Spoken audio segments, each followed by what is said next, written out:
Tu connais cette sensation. Tu entres dans une pièce remplie d'inconnus ou même de collègues, et instantanément, ton corps se raidit. Ta respiration se bloque. Tu as l'impression physique que tous les regards se tournent vers toi. Tu as l'impression qu'on scanne tes vêtements, ta coiffure, ta façon de marcher. Tu te dis, est-ce que j'ai l'air bizarre? Est-ce que j'ai une tache sur ma chemise? Est-ce qu'ils voient que je suis stressé? Ou alors, tu veux lancer un projet. Tu veux faire des vidéos, écrire un blog, changer de métier. Mais tu ne le fais pas. Pourquoi? Pas parce que tu n'as pas les compétences, mais parce qu'une question terrifiante tourne en boucle dans ta tête.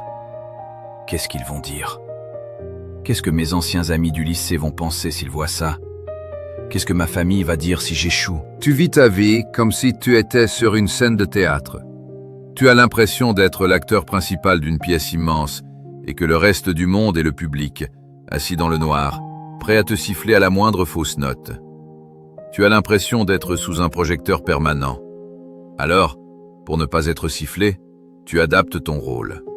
Tu deviens le caméléon. Tu dis ce que les gens veulent entendre.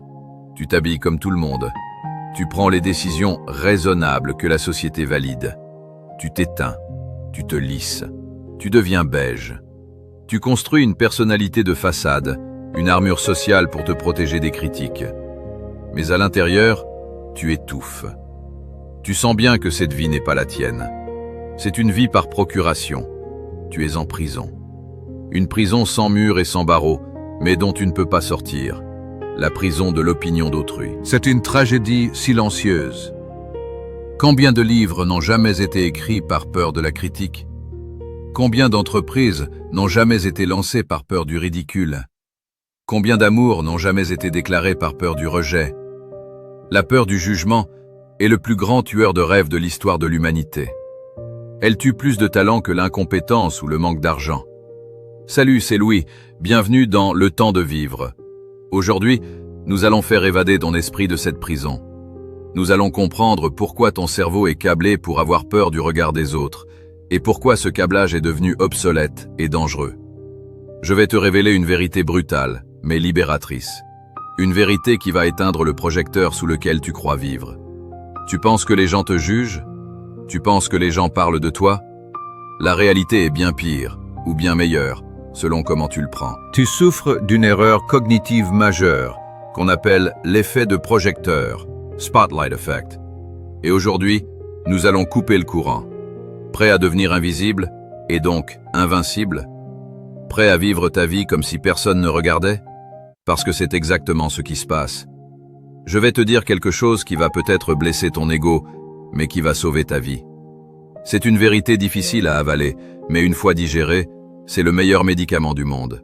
La voici. Tout le monde s'en fout de toi. Tu ne me crois pas? Tu penses que tes collègues analysent ta présentation? Tu penses que les passants dans la rue remarquent ta démarche? Tu penses que tes cousins parlent encore de ta rupture de l'année dernière? Faisons un test simple. Regarde une photo de groupe, une photo de classe ou une photo de mariage où tu apparais. Qui regardes-tu en premier? Est-ce que tu regardes le décor? Est-ce que tu regardes le marié? Non. Tu te cherches. Tu zoomes sur ton visage. Tu te dis « Ah, j'ai les yeux fermés » ou « Je suis mal coiffé » ou « J'ai l'air gros ». Tu passes 10 secondes à t'analyser toi-même. Et ensuite, tu jettes un coup d'œil rapide aux autres et tu passes à autre chose. Devine quoi? Tous les autres humains sur cette terre font exactement la même chose. Chaque personne est le héros de son propre film. Dans le film de ta vie, tu es la star, et les autres sont des figurants. Mais dans le film de leur vie, ils sont la star, et tu n'es qu'un figurant flou en arrière-plan. Personne ne rentre chez soi le soir en pensant à ta tache de café sur ta chemise. Personne ne s'endort en pensant à la phrase un peu bête que tu as dite à la réunion de 14 heures. Ils rentrent chez eux et ils pensent à leurs problèmes, à leurs dettes, à leurs amours, à leur mal de dos, à ce qu'ils vont manger. Tu es obsédé par toi-même, par peur, mais ils sont obsédés par eux-mêmes, par nature. C'est ce qu'on appelle l'effet de projecteur en psychologie sociale. On a tendance à surestimer massivement l'attention que les autres nous portent. On pense qu'il y a un projecteur braqué sur nous, alors qu'en réalité, Tout le monde est dans le noir, occupé à régler son propre projecteur. David Foster Wallace, un écrivain américain, l'a résumé parfaitement. Tu arrêteras de te soucier de ce que les gens pensent de toi quand tu réaliseras à quel point ils pensent rarement à toi. Alors pourquoi cette peur est-elle si puissante? Si personne ne nous regarde, pourquoi avons-nous l'impression d'être jugés en permanence? C'est un bug de ton cerveau, un vestige préhistorique. Il y a 50 000 ans, vivre en tribu était une question de survie. Si tu étais rejeté par le groupe, si tu faisais quelque chose de bizarre ou d'inacceptable, tu étais banni. Et être banni de la caverne signifiait la mort. Tu mourais de froid ou mangé par un lion. Ton cerveau a donc développé un système d'alarme ultra sensible, la honte et la peur sociale. Ce système te crie « Conforme-toi, ne fais pas de vagues. S'il ne t'aime pas, tu vas mourir. » Le problème, c'est que nous ne vivons plus dans des cavernes. Aujourd'hui, si tu lances une chaîne YouTube et que quelqu'un met un commentaire méchant, tu ne vas pas mourir de froid. Si tu changes de carrière et que ta tante désapprouve, tu ne vas pas être mangé par un lion. Le danger physique a disparu, mais l'alarme émotionnelle sonne toujours aussi fort. Tu utilises un logiciel de survie préhistorique pour gérer des situations modernes inoffensives. Tu as peur d'un tweet comme tes ancêtres avaient peur d'un tigre à dents de sabre. Tu dois mettre à jour ton logiciel. Tu dois comprendre que le tribunal social n'existe pas. Les gens ne sont pas des juges en toge qui notent ta performance. Les gens sont juste des êtres humains anxieux, centrés sur eux-mêmes, qui essaient de survivre à leur propre journée. La plupart du temps, ce que tu interprètes comme du jugement n'est en fait que de l'indifférence. Et crois-moi, l'indifférence est une bénédiction. L'indifférence est la forme ultime de la liberté. Si personne ne te regarde, alors tu peux danser. Si personne ne te regarde, tu peux échouer. Si personne ne te regarde, tu peux être toi-même. Mais il reste un obstacle. Même si tu acceptes que les inconnus s'en fichent, il y a des gens dont la vie compte vraiment pour toi. Tes proches, tes parents, tes amis. Eux, ils me regardent vraiment, Louis. Et eux, ils jugent. C'est vrai. Mais nous allons voir pourquoi leur jugement en dit beaucoup plus sur eux que sur toi. Nous allons voir le mécanisme psychologique de la projection. Et tu vas comprendre que bien souvent, quand on te critique, on ne parle pas de toi, on parle de soi. Imagine que tu annonces à tes proches que tu vas tout plaquer pour devenir acteur, ou monter une start-up, ou partir vivre au Pérou. Les réactions vont pleuvoir. C'est dangereux, tu es irresponsable, tu n'y arriveras jamais, garde ton CDI, c'est la crise. Tu prends ces mots comme des poignards. Tu te dis, ils ne croient pas en moi, ils pensent que je suis nul. Tu te trompes. Ils ne parlent pas de toi, ils parlent d'eux. En psychologie, c'est un mécanisme de défense fondamental qu'on appelle la projection. L'être humain est une machine à projeter ses propres peurs, ses propres limites et ses propres désirs refoulés sur les autres. Les autres sont des miroirs. Quand ton oncle te dit « monter une boîte, c'est trop risqué, tu vas te planter », il ne fait pas une analyse économique de ton business plan, il n'en sait rien. Ce qu'il te dit vraiment c'est « moi, j'aurais trop peur de le faire, moi, je ne saurais pas gérer ce risque. Donc, pour me rassurer sur ma propre inaction, je dois te convaincre que c'est impossible. » Quand un ami se moque de toi parce que tu te mets au sport ou que tu arrêtes de boire, il ne juge pas ton hygiène de vie. Il se sent menacé. Ton changement lui renvoie une image violente de sa propre stagnation. Si tu réussis à changer, ça veut dire que lui aussi pourrait le faire, mais qu'il n'en a pas le courage. Alors pour protéger son ego, il doit te rabaisser. Il doit te ramener à son niveau. C'est la terrible théorie du panier de crabes. Si tu mets un seul crabe dans un seau, il peut grimper et s'échapper. Mais si tu mets plusieurs crabes, dès qu'un crabe essaie de sortir, les autres l'agrippent avec leurs pinces et le tirent vers le bas. Ils ne le font pas par méchanceté pure, ils le font par instinct de groupe. Si je reste dans le seau, tu restes avec moi. C'est souvent le cas avec ta propre famille. Leurs critiques sont souvent déguisées en bienveillance. C'est pour ton bien, disent-ils. Mais ce bien, c'est leur définition de la sécurité, pas la tienne. Ils t'aiment, mais ils aiment la version de toi qui ne les dérange pas, la version prévisible, la version qui valide leur propre choix de vie. Comprendre la théorie du miroir est un super pouvoir. Ça te permet de devenir imperméable aux critiques. La prochaine fois que quelqu'un te juge, au lieu d'être blessé, sois curieux. Fais une analyse clinique. Si quelqu'un te traite d'égoïste parce que tu prends du temps pour toi, Demande-toi, de quoi cette personne manque-t-elle pour être si frustrée que je m'occupe de moi? Si quelqu'un critique ton ambition, demande-toi, quel rêve cette personne a-t-elle abandonné pour être si aigrie face au mien? La critique est un aveu. C'est une confession autobiographique du critique. Ça ne te concerne pas.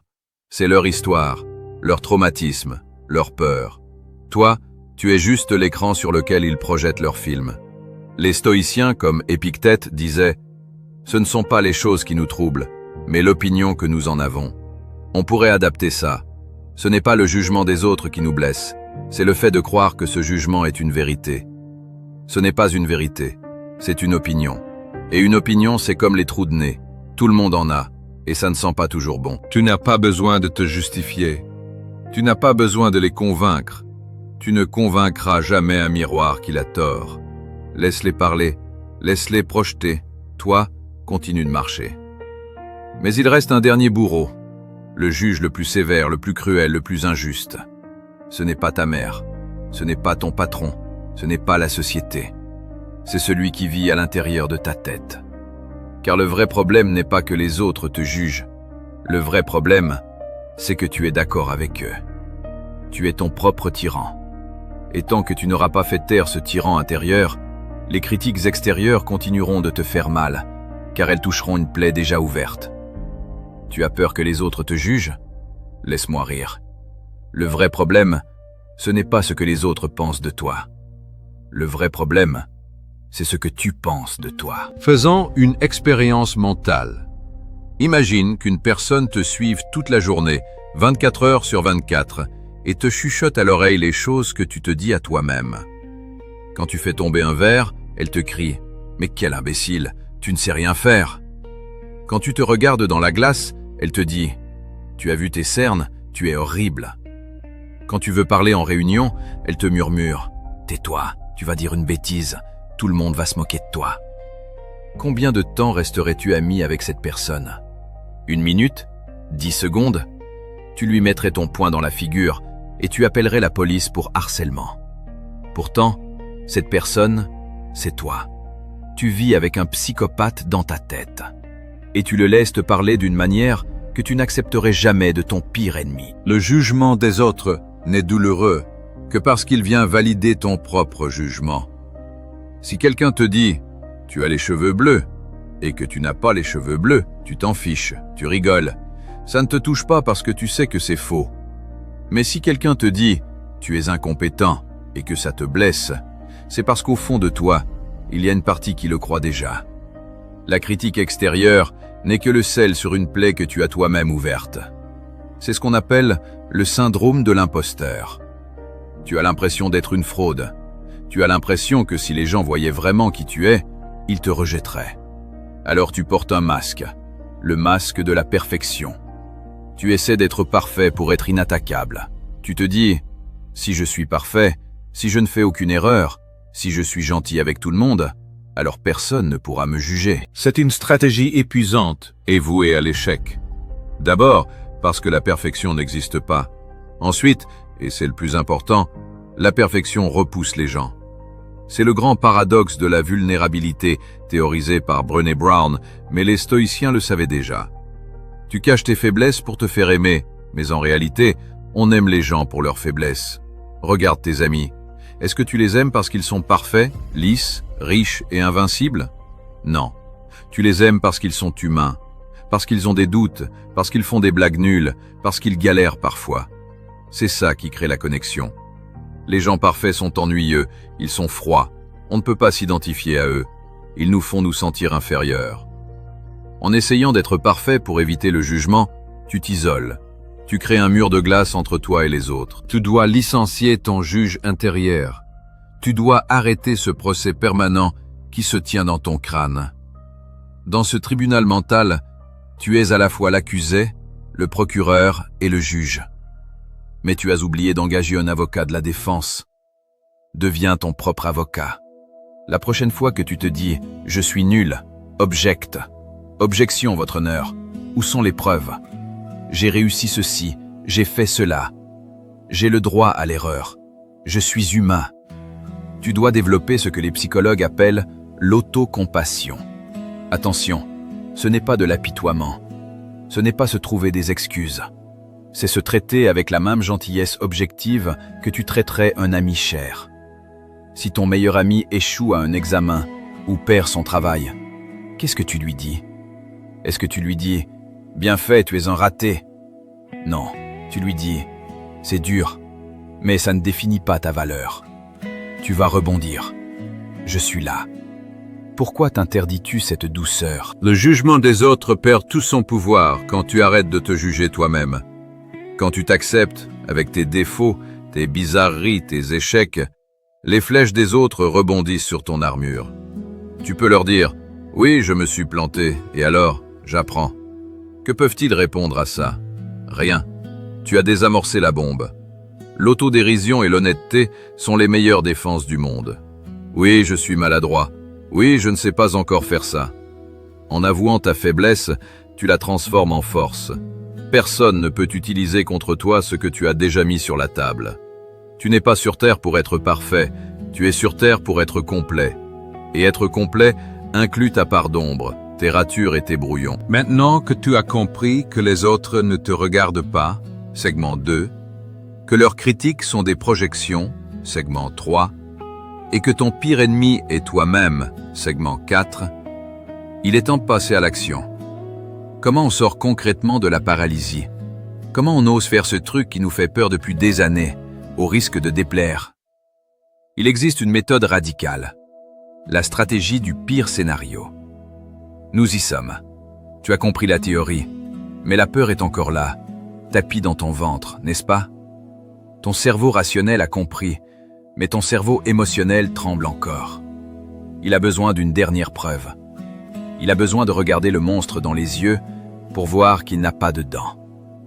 Les stoïciens utilisaient une technique puissante appelée préméditatio malorum, la préméditation des mots. Au lieu de fuir ta peur, tu vas plonger dedans. Tu vas te poser cette question concrète. Quel est le pire scénario possible? Vraiment, si tu lances ce projet et que tu échoues, que se passe-t-il concrètement? Imagine-le en détail, HD. Tu publies ta vidéo, personne ne la regarde. Ou pire, 3 personnes mettent un commentaire négatif. C'est nul. Tu te prends pour qui? Et ensuite, est-ce que le ciel te tombe sur la tête? Non. Est-ce que la police vient t'arrêter? Non. Est-ce que tes amis te renient? Les vrais, non. Les faux, peut-être. Et bon débarras. Est-ce que tu meurs de faim? Non. Tu vas fermer ton ordinateur. Tu vas avoir un peu honte pendant 20 minutes. Tu vas avoir le cœur qui bat un peu vite. Et puis, tu vas manger. Tu vas dormir. Et le lendemain matin, le soleil se lèvera exactement comme la veille. Le monde continuera de tourner. La catastrophe sociale que tu imagines n'est qu'un pétard mouillé. La peur du jugement est un brouillard. De loin, ça ressemble à un mur infranchissable. Mais si tu cours dedans, tu le traverses sans même une égratignure. Il n'y a rien. C'est du vent. Le vrai danger n'est pas le ridicule. Le ridicule ne tue pas, contrairement au dicton. Le vrai danger, le danger mortel, c'est le regret. Bronnie Ware, une infirmière en soins palliatifs, a accompagné des centaines de personnes dans leurs derniers jours de vie. Elle a écrit un livre sur les 5 plus grands regrets des mourants. Devine quel est le regret numéro 1, le plus fréquent. Ce n'est pas « j'aurais dû gagner plus d'argent », ce n'est pas « j'aurais dû avoir une plus belle maison ». Le regret numéro 1 est « j'aurais aimé avoir le courage de vivre une vie fidèle à moi-même, pas la vie que les autres attendaient de moi ». Relis ça, c'est terrifiant. C'est le regret de s'être laissé voler sa vie par le regard des autres. C'est le regret d'avoir porté le masque jusqu'au cercueil. Imagine-toi à 90 ans sur ton lit de mort. Tu repenses à aujourd'hui. Est-ce que tu vas te dire « Ah, je suis content de ne pas avoir lancé ce projet, ça m'a évité 2 critiques désagréables de Michel sur Facebook ?» Non, tu vas pleurer de rage. Tu vas te dire « Pourquoi j'ai écouté Michel? Michel est mort, et moi je meurs avec ma musique encore à l'intérieur de moi. » Le coût de l'inaction est infini. Le coût du ridicule est temporaire. Choisis le ridicule, choisis la gêne, choisis le malaise, parce que derrière ce malaise se trouve ta liberté. Pour guérir, tu dois pratiquer la thérapie d'exposition. Tu dois chercher le rejet volontairement. Fais un truc un peu gênant cette semaine. Poste ce texte que tu n'oses pas montrer. Porte ce vêtement que tu aimes mais que tu trouves trop original. Dis non à une invitation sans te justifier. Tu vas voir que les réactions seront minimes. Et surtout, tu vas ressentir une ivresse incroyable. L'ivresse de ne plus être une marionnette. Tu vas couper les fils. Tu n'es pas venu sur Terre pour être un bon produit qui plaît à tout le monde. Tu n'es pas un pot de Nutella. Tu es un être humain complexe, rugueux, unique. Certains vont t'aimer, d'autres vont te détester. La plupart vont t'ignorer, et c'est parfait. C'est ça la liberté. Arrête de demander la permission pour exister. Personne ne te la donnera. Tu dois la prendre. Monte sur scène. Allume ton propre projecteur. Et si les gens sifflent, laisse-les siffler. Au moins toi tu joues. Eux, ils sont juste assis dans le noir. C'était Louis. Merci d'avoir écouté. Maintenant, sors de l'ombre.